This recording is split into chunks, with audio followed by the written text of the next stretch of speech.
So your favourite aesthetically, I guess, at that time was Jaguar. Yeah. Mine was, and I said this actually to Joe Salter, was Tornado. Mm-hmm.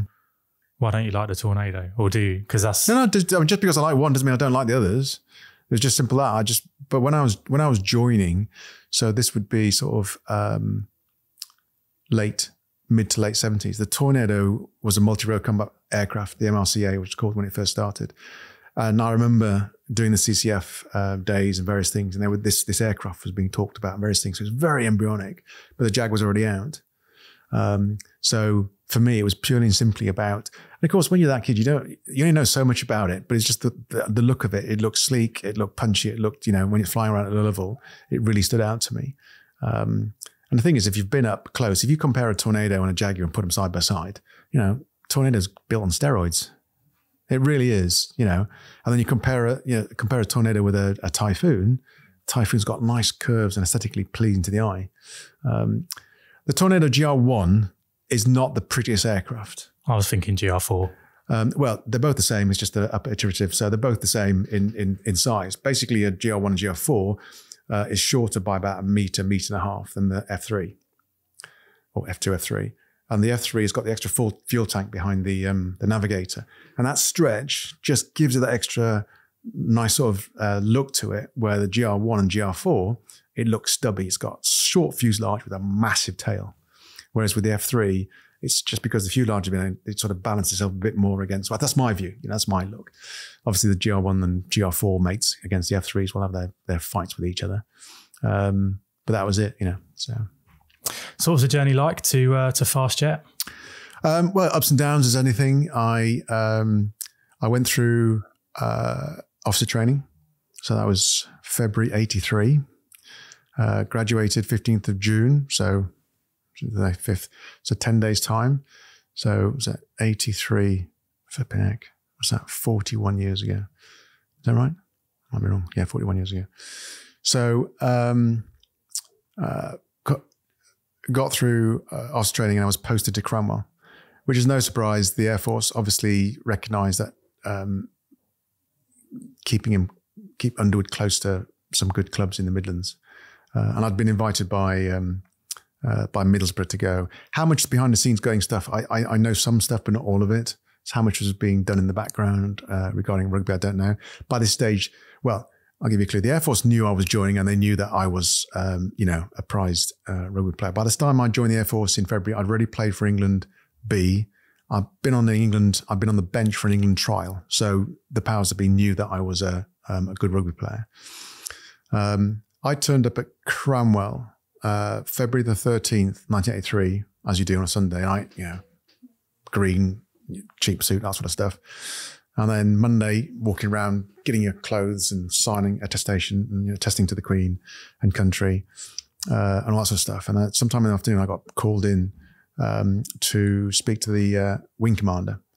And he called me and said, right, Underwood, tomorrow at 4:00, you are to report to your billet with clothes for 2 days and your rugby kit. Okay. And so the next day I turned up, my thing went ready there. I met a Flight Lieutenant Stacey, who was a mod plod, or RF police, red cap. And he picked me up, took me in the back car, drove me from Cranwell all to Bodisford. It's a little small town just outside of Grantham. And dropped me at his house, which was Nigel Gillingham's house, who was the then Captain of the Royal Air Force. He's Flight Lieutenant Gillingham. And he was based there. He was based at Newton, I think. Spent the night at his house. Next morning at, stupid o'clock, jumped in a car, drove to Nottingham. We jumped on the train and we got a train all the way down to Plymouth. Took us most of the morning and into the afternoon. Got out, went to this training field. My memories of it being just like in the middle of a, top of a sort of domains somewhere high above Plymouth. And it was just like blowing a gale and it was all that sort of stuff. Met the RAF rugby team, had a few training runs with them, got changed. That night we played against Plymouth Albion, 7:45 kickoff. Playing against Plymouth, I can always remember it because we lost to a penalty in like 7th minute of extra time or something. Stayed in the wardroom even though I was officer cadet. I stayed in the wardroom at Plymouth. The next morning, jumped on the train, got a train back to Nottingham, then got, I think somebody, I can't remember who it was, MT or somebody picked me up and dropped me off at Cranwell.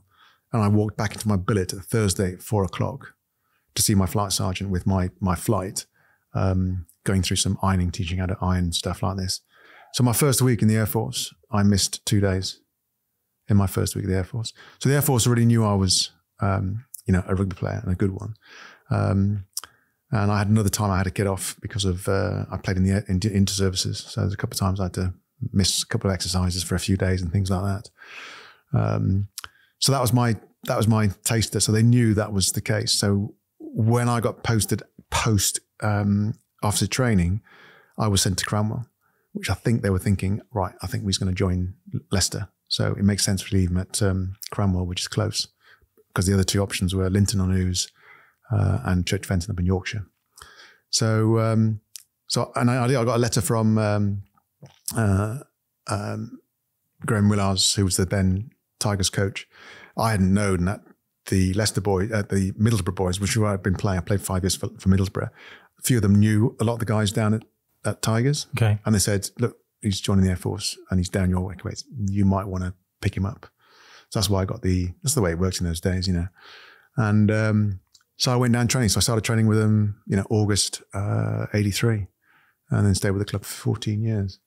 And so I'll talk about flying now. So that was the rugby, but that's the link between the two. And then so I started basic flying training. And again, like anything, I'm not somebody who can cram and then regurgitate it. That's not my style of learning. So I'm much more hands-on, kinesthetic, and seeing it, doing it, then it sticks in. And so the style of the Air Force was very much about giving you lots of information.